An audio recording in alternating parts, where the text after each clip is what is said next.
Hi, everyone. Welcome back to Meet. This podcast was born out of a pitch for the newspaper, specifically the Paisano, UTSA's independent student newspaper. Meet is a podcast living in the realm of conversation and a show that crosses disciplines. I do hope you enjoy it. In this episode, I sat down with the interns from the Urban Future Lab. Those interns were Kelsey Brown, who graduated from UTSA with a master's in architecture and a certificate in historic preservation, Luis Escalate, a master's student in the urban and regional planning program at UTSA, and Nicole Chavez, a graduate student at St. Mary's University studying public administration, who also works as the public affairs coordinator for the UFL. A fourth intern, Karla Ruiz, was also part of the team, however, she was unable to make it. The Urban Future Lab is a think tank and teaching lab founded by Assistant Professor at UTSA, Dr. Antonio Petrov. Started in 2016, the UFL is housed at the College of Architecture, Construction, and Planning at UTSA's downtown campus.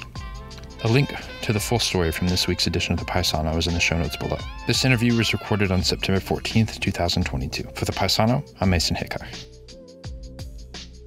Sweet. So I've got about 12 questions here for you guys, kind of just general, spanning specifically about Urban Future Lab, specifically about the project, and kind of specifically about, the West Side and the kind of ongoing participation between UTSA and certain groups like this. So if you guys can start by introducing yourselves, spelling your last names, and how you got involved with the project originally.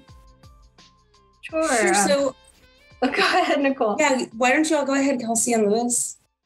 Okay. My name is Kelsey Brown, last name Brown.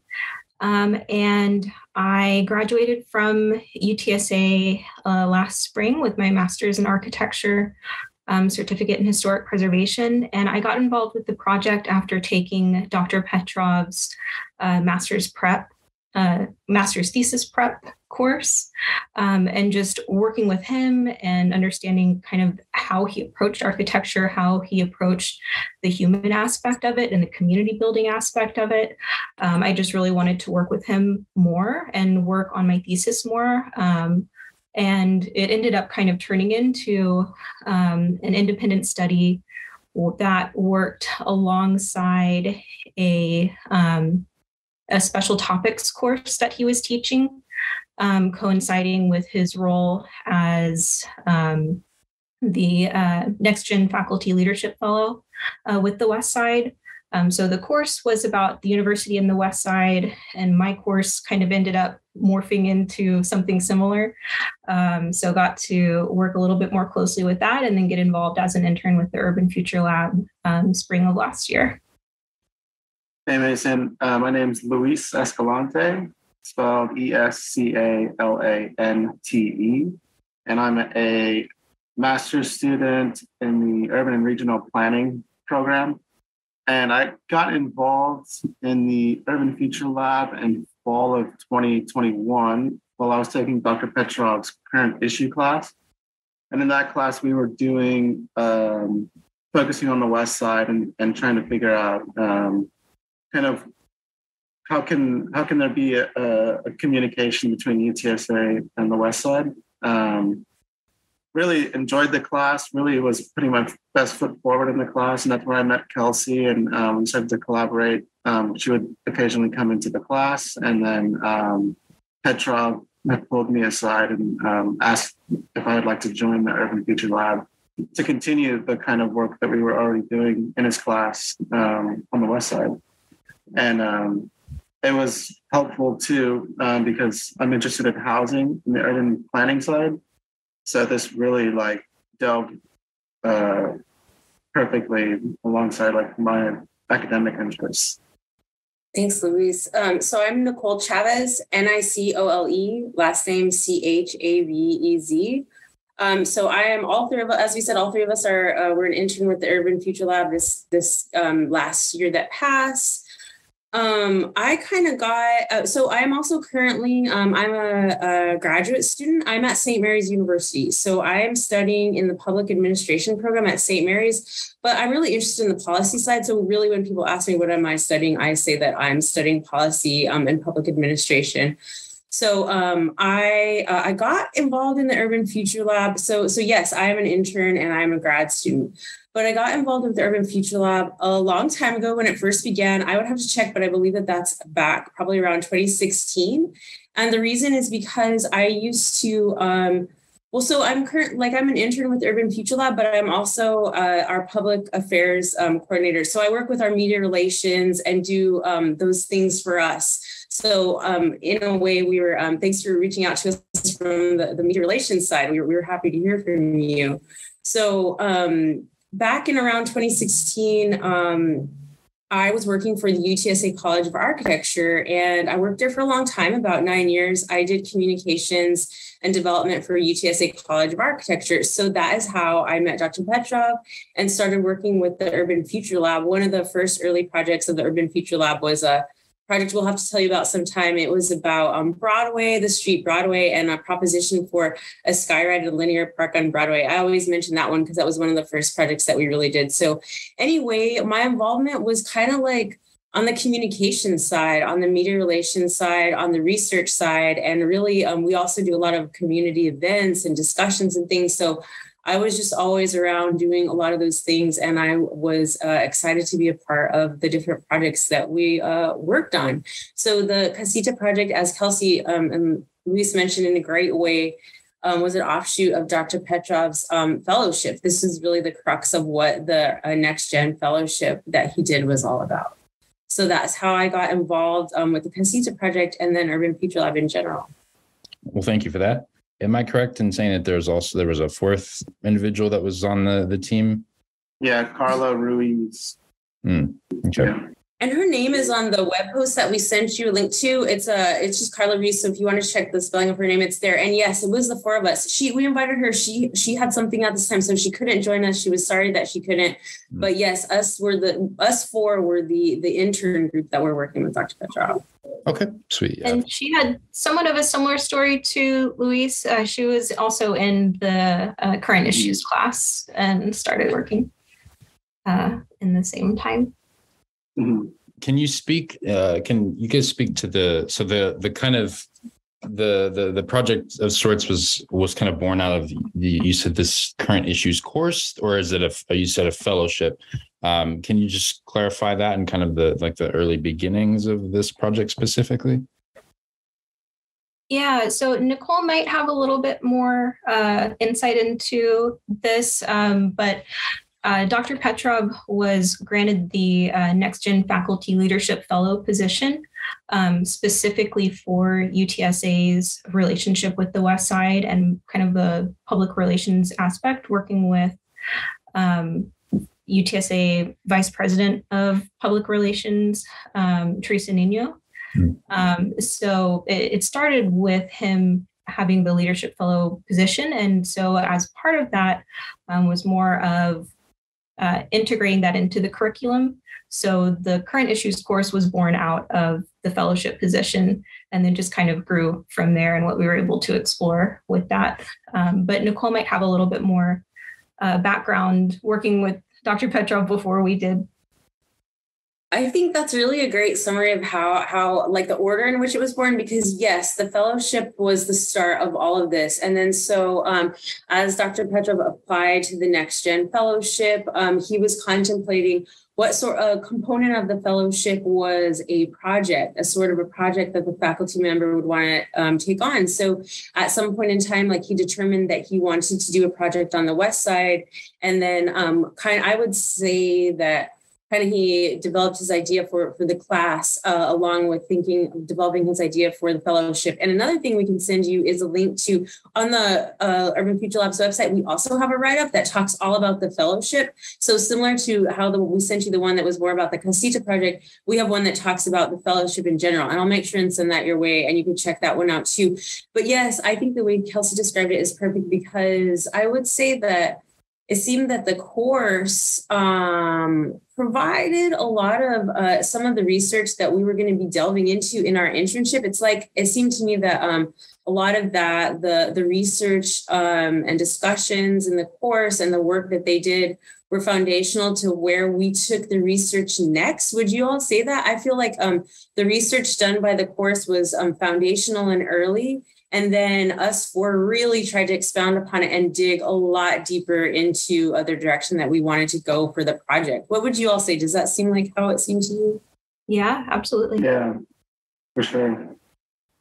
Okay. Sorry, because I was just going to say, because I think that it's kind of like the idea was that if, a strong, cohesive, focused group of the four of us who were really into the idea about the project to see how far that we could take that. And if we could take that, to what level could we take that? A course can take it to a certain level. And then it was us to kind of try to, to bring it to reality, make it more into a project and an initiative and things that we were working on. Speaking to like the diversity of each of y'all's backgrounds, how important would you say a multidisciplinary approach to a project like how important would you say is a multidisciplinary approach to a project like this? I have thoughts, but I don't want to dominate the conversation. Y'all take it. Yeah. Okay.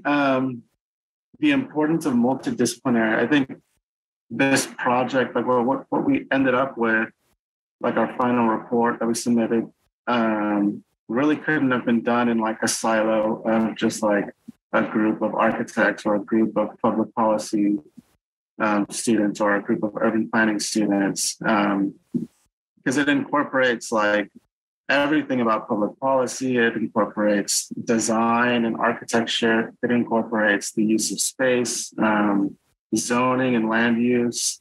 It really like getting a good team of diverse backgrounds, like really pulled on the strings of like our knowledge and skills.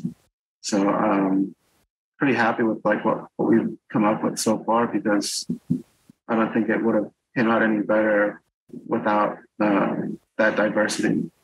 Yeah, absolutely. Every one of us comes from a different background. So coming into it, Luis had all of the insight into like planning and tours and the zoning and things that in architecture we don't really go into, even though it's such a big part of what we do. It impacts what we do so much. Right. And so everybody was able to bring, in my background before I started architecture school, I have my bachelor's degree in psychology. So everybody brought a little bit of something different in, and yeah, like you said, I think it wouldn't have been at all the same kind of project if it was just like a silo of architecture.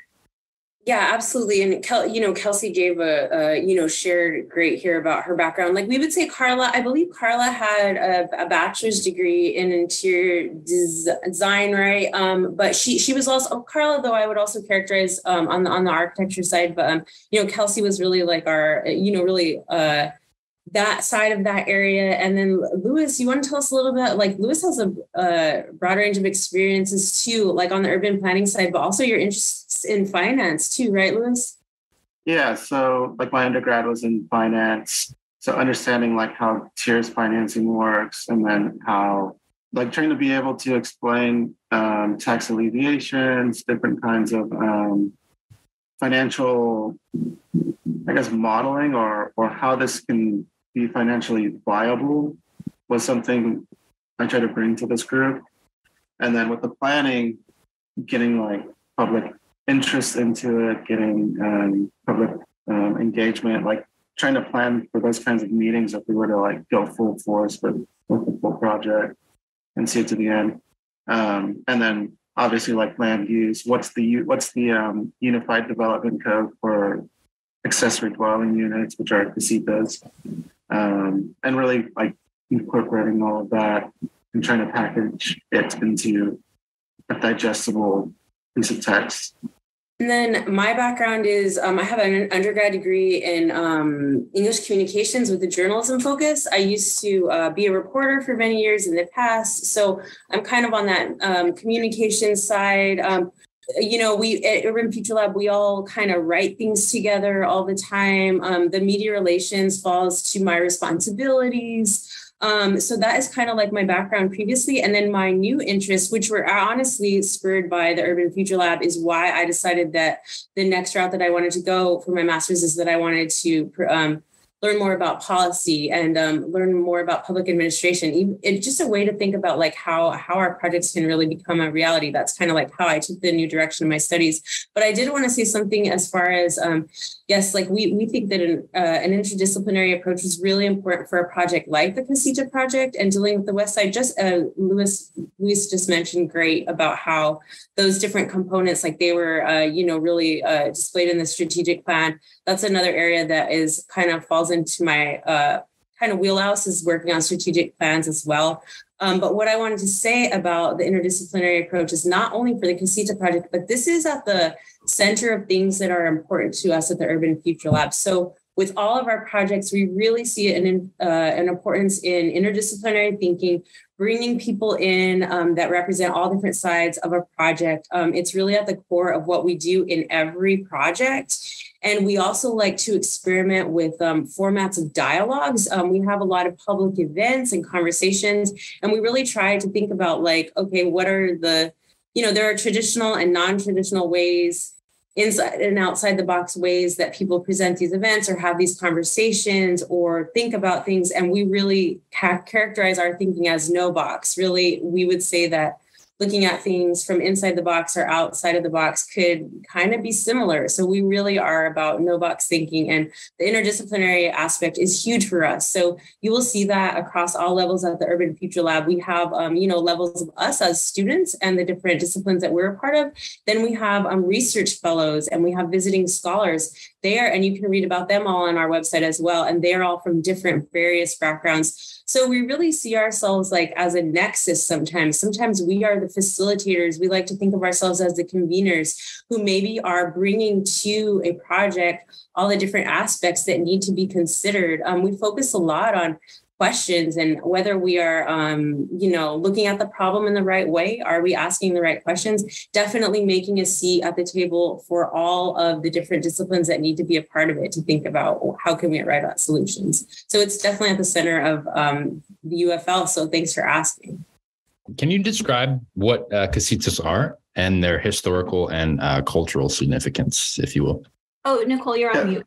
Oh, sorry. Okay, sure. Like I'll just say a few things. I'm sure we all have some things that we can, but so we call them casitas, but more formally, they're known as accessory dwelling units or ADUs, and they are, or sometimes you hear them called granny flats, but they're really characteristic in San Antonio's housing landscape. So they're something that we see naturally occurring here in San Antonio. There are other cities in which you'll see that. We looked at a really interesting kind of a project in LA that was based on some similar things as well. There's City Lab in UCLA. They did a project that had to do with granny flats as well. And there was a policy aspect to that too. But the idea behind why are we looking at accessory dwelling units in this project is because of the situation we find ourselves in on the West Side.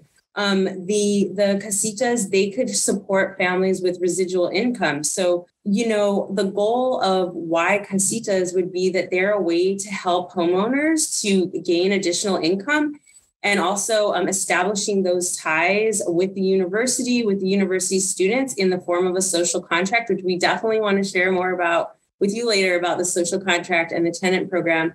But it is really, they're really a long-term economic development strategy because you think about it, like what are our options? Your options are rather large housing developments. People get kind of scared when they hear about these things. And we hear about people not wanting, certain things in their backyards, but it's kind of a way of more incremental growth.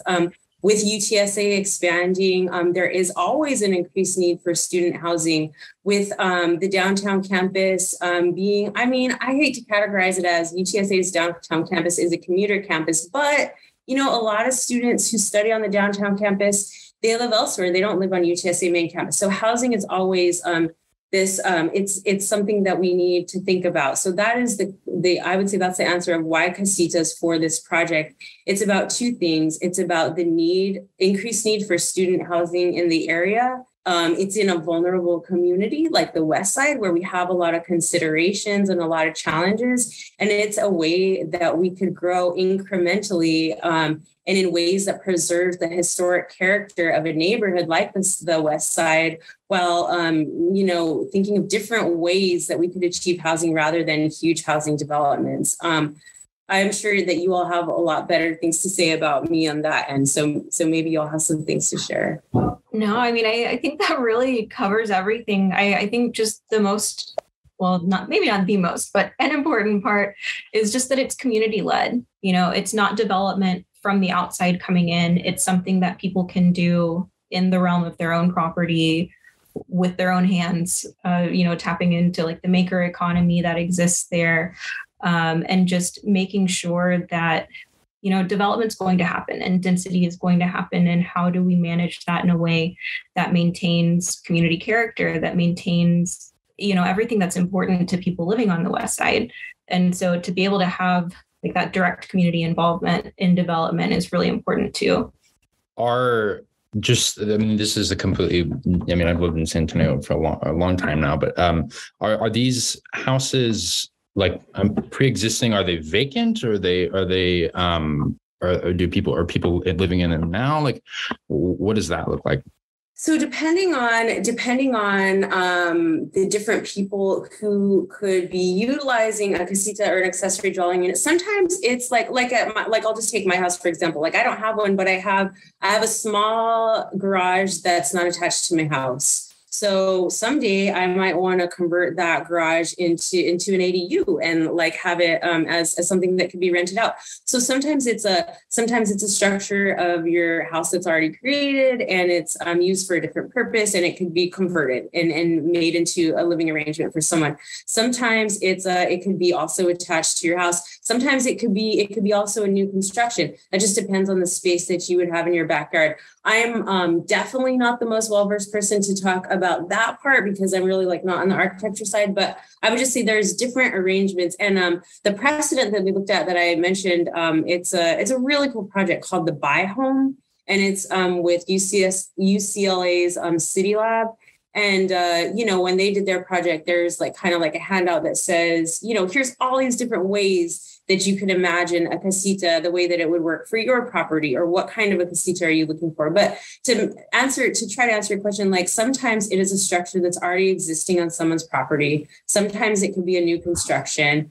In a way, it's not necessarily like casita, but it could involve the same principles as how some people, somehow like also rent out a room of their house. Like that's not necessarily casita, but it's like kind of still going at the same point of creating residual income. And one thing that I did want to mention, it's kind of in response to your earlier question, was why casitas. I wanted to point out that again, another reason why casitas is because of some of the challenges, the particular challenges on the West Side. And these are things like rising residential property taxes, increasing population and gentrification. The growing student body contributes to that. Also, the loss of cultural identity because of there's, economics and other different things happening in the world, like can have a negative impact on vulnerable communities like the West Side. So those three things are huge challenges on the West Side. And those are reasons why an incremental strategy like Casitas will be chosen for a place like the West Side. Touching on a lot of things relating to some of the questions. I want to just go back real quick. Kelsey was talking a little bit about community involvement. I'm assuming, that the community involvement is a really kind of important pillar in a project like this. Would you say, is there any type of like work happening with, any organizations on the West Side, like the Guadalupe Cultural Arts Center, or even like the Rinconcito de Esperanza, like any groups like that? Or yeah, I would say that that's something that is kind of slated for maybe a phase 2 of the project. Our goal with the first round and getting this strategic document together was just to have something solid to present to the community. And it wasn't without community input. We looked to existing reports from NALCAB and from the West Side Coalition. Prosper West. Yeah. And so we looked to a lot of the information that was already out there to inform kind of where to take the project. So then based on that, we wanted to get, something really solid together to take and get community feedback and get community involvement for the next stages of it. Luis, did you have anything else, or do you all want, I can say a few words about that too. No, other than just saying just a little expansion on what those two reports were talking about, like the NALCAB report, that's the National Association for Latino Community Asset Builders. They came out with an impact report in collaboration with UTSA, I think in 2019. And that report was kind of like doing an impact analysis on the West Side on UTSA's proposed expansion and campus expansion. Like what kind of impacts would that have on the community? And then I think Prosper's West was a report that was kind of focusing on the small business incentivizing small business development on the West Side too. So that kind of like helped us guide the strategic document. Yeah, those are really important details because it illustrates how our project and our research, literally a year's worth of research, that is like, we don't just kind of go willy-nilly into a project. It's like, we really want to have a foundational research to be able to present to the community. So that was building on the existing data and economic development studies that Luis was just mentioning from NALCAB and Prosper West.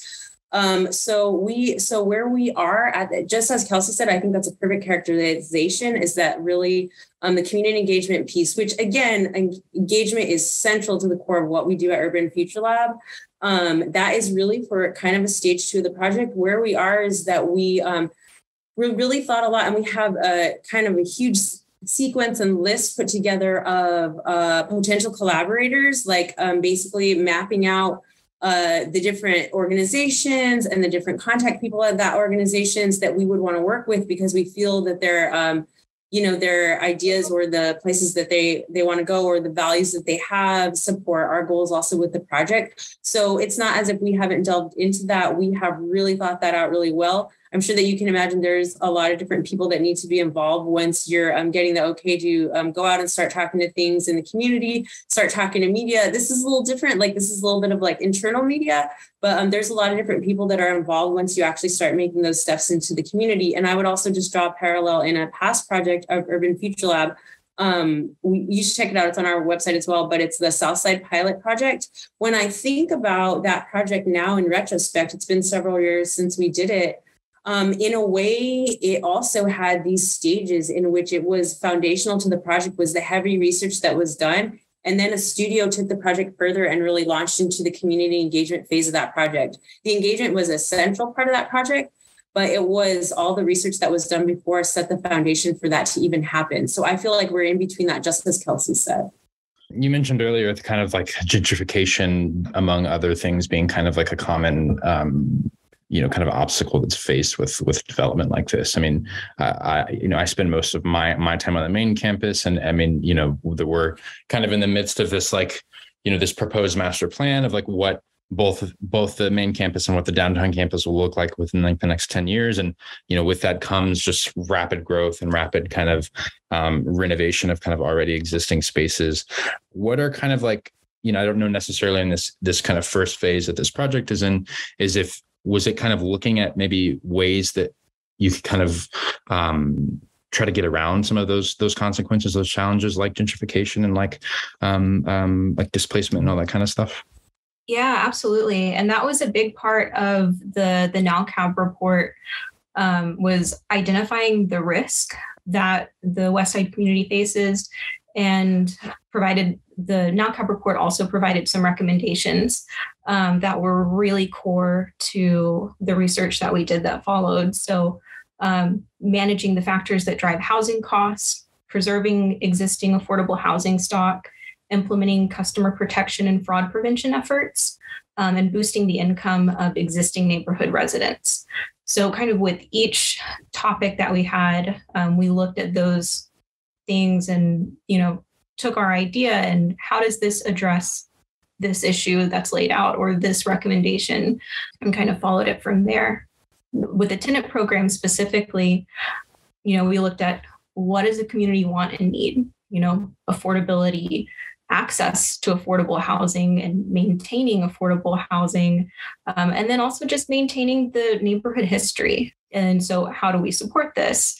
And so that was kind of our step-by-step thought progression for how we laid out the strategy that we did.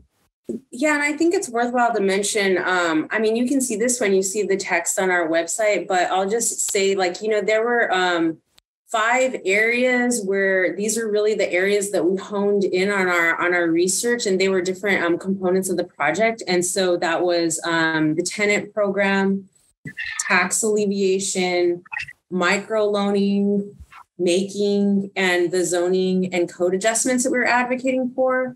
And one of those that I wanted to bring up in relation to gentrification was one that I was looking into, which is the making aspect of the project. And what do we mean by that? By that, we're meaning that making on all scales is central to San Antonio's history. There's a lot of different manufacturing is important to San Antonio. Crafts are important to San Antonio. But interestingly enough, there are a lot of artists, activists, creative people who hail from the West Side. So it's really an organized community as well. That's really interesting about the West Side. And so we thought the desire of some of these makers that already exist on the West Side, like their desire to accelerate positive change while maintaining their neighborhoods, the sites that we imagine that we see on the West Side, what it's like, the character of these historic neighborhoods.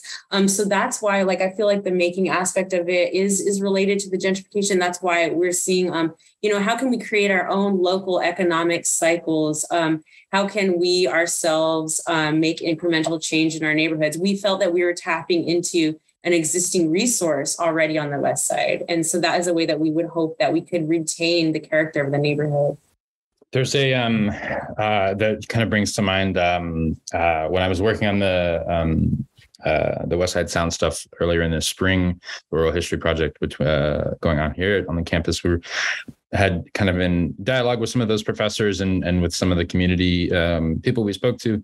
There was in talking specifically about preserving this kind of history, this historical preservation of this culture and this character really that's present on the West Side.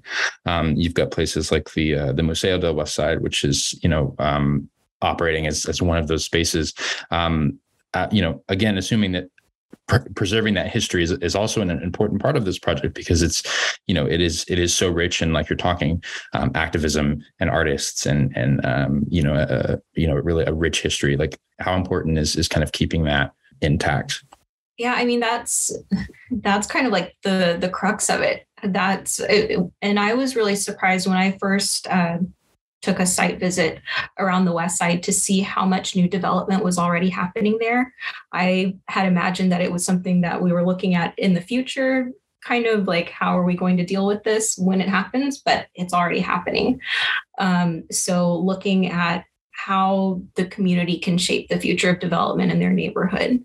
And really what we proposed was the idea of more incremental growth and more infill, and being able to have the university be a partner to the West Side and provide the tools, the information, the framework to be able to do that and be able to combat gentrification at a very local grassroots level.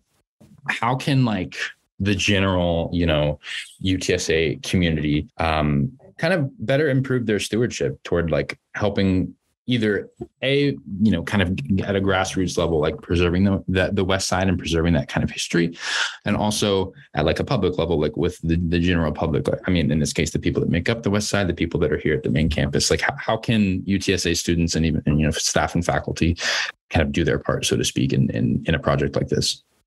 What do y'all think? To me, this is ringing like the reasons why the tenant program. Would you all agree? Yeah.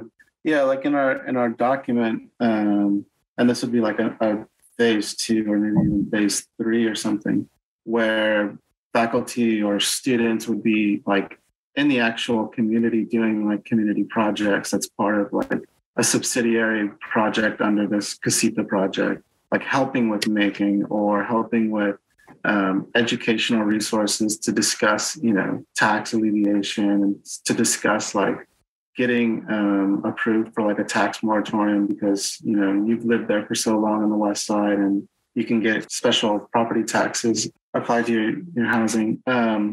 Yeah, that's kind of what it reminds me of. We had some discussion on that.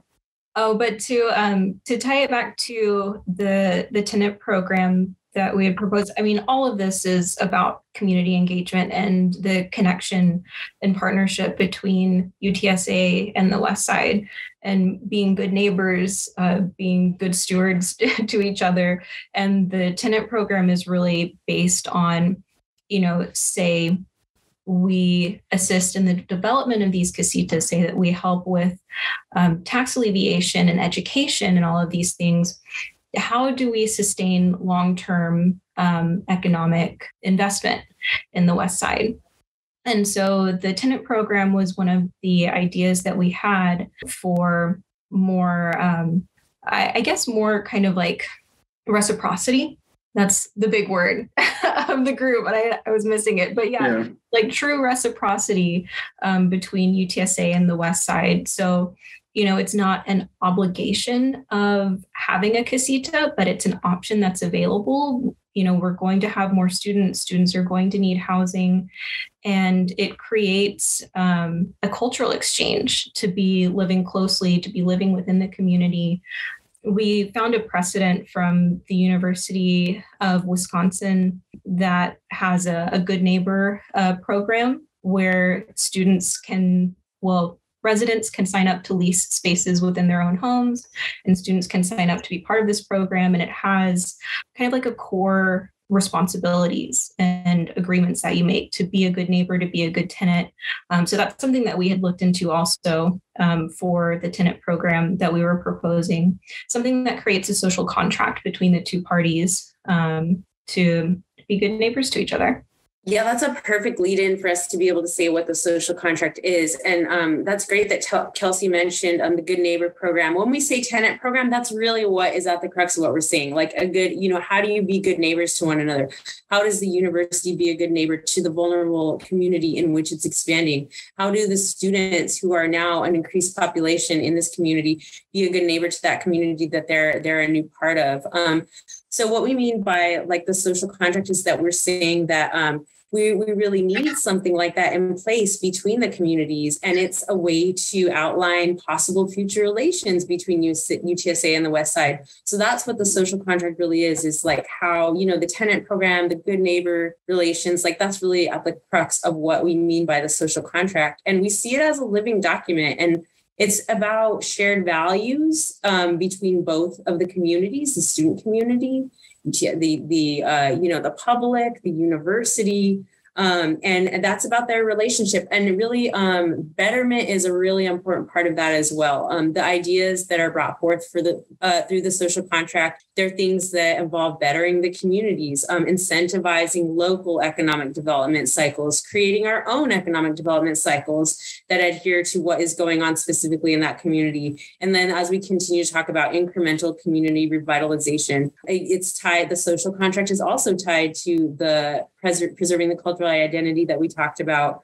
And so a core part of this, how do you make this happen?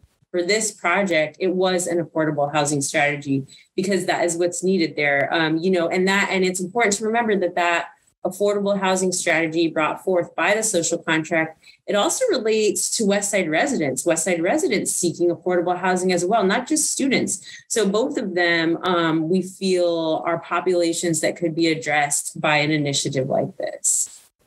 Kind of have been speaking of this project in kind of phases. Is there like a kind of projected amount of phases to this project? Like what after this, and like even to that point, like is it to where like a new batch of like interns kind of assume the work that you guys have finished with, and then that next phase, those interns work on that, and then that kind of keeps going, or what does that process look like exactly? I can speak about it. What I can say is that something that's really important to all Urban Future Lab projects is they do not, like, we tend to not think of things in predetermined outcomes. So your question is kind of like, is there a set number of phases? Is it a part of a system in which every project then has a next group of interns that replaces? No, not necessarily. So one of the most important things that we think in these projects is that we let the situation guide us as well. So one of the things that we say about our projects is we let them unfold as they will, because we kind of like, it's important to us to not just adhere to the fact of, all right, well, this is the outcome, at the outset of the project, well, this is the outcome that we want. And, we're going to take steps ABC 1, 2, 3 to get to that outcome. We really don't do that at all. So we take the project as it comes and let it unfold based on what we have in front of us. So at this point, it's not that there will definitely be a new crop of interns taking this project over, but we have set things up to where there's a lot of things that are in motion right now with this project and will continue. But no, it's not a part of a predetermined structure for every project. And I can just draw a parallel again. I know I'm pulling back to the Southside project again, but that project was really, it encapsulated a lot of what we do at the Urban Future Lab. And with that project as well, it turned into a project about data. This is another vulnerable community. It was a Southside community. And our big question in that project was, there are huge economic entities on the South Side. It's a site of a World Heritage Site. There's Brooks. There's huge developments, there's Port San Antonio, but these huge multi-billion, multi-million-dollar entities, they were doing nothing to activate the existing communities around them. And our question was like, why? Why is this not happening? And the project actually turned into a project about data and how it was about how vulnerable communities are sorely misrepresented in big data. And it turned into a project about generating data about the community from the community and providing it back to them to foster their own collective knowledge about their community. The South Side is another side of the city where they're faced with a lot of people hounding them all the time with developers and development decisions. And it was hard to make sense of a lot of those things. So what we were really trying to do is help the community learn more about themselves through data that they generated and give that knowledge back to them. But the project we never knew the project was going to be about data, but we would have never known that that's the direction that should have taken if we kind of had a predetermined outcome. So that's totally a project, another one where we let it unfold as it would to see where the project needed us to take it. Yeah, like even with this project, I didn't think we would be talking or we would finish with like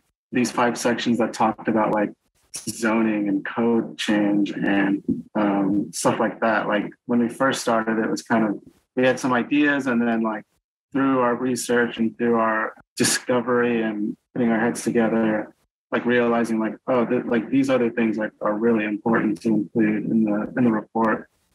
I would love to build on what Lisa and Kelsey were talking about with reciprocity. So something I did want to bring up was reciprocity and the experiential learning. So, at Urban Future Lab, we do a lot, like I was mentioning, we do a lot of community events or panel discussions. We think of ourselves as conveners. We like to bring together community leaders, neighborhood associations, stakeholders, the public to discuss like all of these different ways that the projects can be implemented, gain input for the betterment of the projects. But community, as we said, community engagement is really important to us, but it goes both ways. Experiential learning is something that's so important to UTSA. It's all part of President Amy's strategic plans. UTSA is always talking about experiential learning. And I think that the work that we do at Urban Future Lab is a perfect example for experiential learning. We're thankful that the lab has been recognized by UTSA in different platforms, different UTSA magazines. Dr. Petra has been interviewed a few times about the experiential learning aspect of what we do at the Urban Future Lab. So it's kind of like we like to say that projects like this give the community and students a platform in which they could come together and resolve some of their the issues that may arise in these times that we're in, the challenges that we're faced with. So I think that there's something to say about how much students really benefit from this practice of reciprocity. Like we're saying, the community engagement goes both ways. It's not like community engagement is not holding a talk where you like talk to people or you talk at them. It's you talk with them and they're a part of that conversation. It's not one word that we don't like to use in relation to our events, our lectures. We don't like to give lectures. We like to have events where we're really like having active discussions with the community. So the students, I think, benefit. I mean, I can speak for myself. I'm a student and we benefit greatly from that. That active engagement is really a part of the experiential learning, part of what we do. But this project is really an exercise in reciprocity. We thought, what will it take, for a university to really, hone in on that, really fully exercise reciprocity. And what we mean by that is we're talking about inclusion, equality, diversity. How can we really bring that as a component of our project? We feel like the Casita idea brings together, the aspect of community engagement. And it's a way that our students in the next generation can think about how do we develop meaningful relations? How do we develop meaningful partnerships? How does the university partner together with a community so that we can all grow together and move forward? And then one thing that if you don't mind, I did want to mention something else as we're talking about, the project is still, it's in phases. There's, we're at a certain place in it, but looking forward, one of the things, and you can check this out if you wanted to, Mason. So in the text that we sent you the link on Urban Future Lab's website, when you go to the bottom of that text, there's a link to our full strategic plan that we all looked on. And in there, we have it was a fun part of working on the plan is where we talk about the opportunities that we see looking forward, like looking at where we can take this project. And I just have to mention that there's so many great opportunities that are already existing here in the city. And they're things that feed into our project. And it's like, oh my gosh, there's just ways that we can tie this together and they could help one another. I'm just going to skim through them real quick, but there are opportunities like the City of San Antonio's owner-occupied rehab program, their minor repair program, and under one roof programs. I don't need to get into the meat and potatoes of those programs, but that's funding that is accessible to people in the communities. These are funds that people could use to bring their existing homes, make repairs, getting them ready. There's this whole process of, preparing for the Casita, you're going to want to make existing repairs on your home, bring it up to code, all these different things. So the city has funding for projects like this, funding that has even increased during the pandemic specifically. So there's opportunities like that. Then there's opportunities related to housing policy, just as a part, the new cool news, as a part of the city's 2022-2027 bond program. There's a big spending plan for affordable housing in that bond program. So that's another area where there's funds being earmarked and set aside. It falls along, the same lines as some of the things that we're talking about. There, Luis had mentioned about, tax alleviation and things, in a way kind of related. There's TERS zones, they're city-initiated tax increment reinvestment in the zones. This is where places that are designated that taxes that people pay, they go back to projects that benefit the community. So one of these new zones is on the west side. It's these are tax funds that are being collected from people, and then you put in proposals, you apply for funds, and then a committee decides which of the projects are valuable enough that they could award some of these TERS funds to. So there's things like that. So there's a lot of, so I'm just pointing out, I'm not mentioning every single one of them, but there are a lot. I would just say that to say it in a general way, there's a lot of programs that are already out there in the city, and our thoughts are to, to build upon what is already there. So all of our research that we did, it could be supported by some of these funds and programs and initiatives that are already going on in the city. And again, I continue to go back to this, but the Urban Future Lab's role as conveners, as facilitators, as advocates, we are often the ones who bring to the table those entities or those individuals who can come together, who have, they have shared visions, they have shared goals.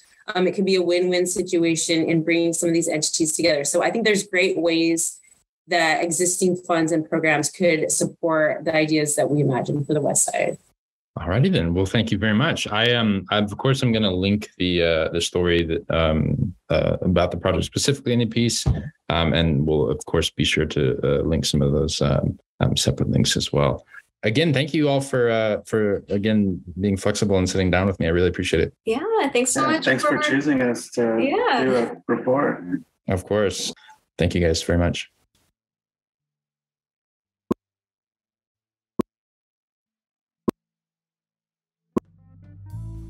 Thanks for watching. Click our logo to subscribe or click the videos for more from the Paisano. Leave a comment letting us know your thoughts and what you'd like to see us cover next.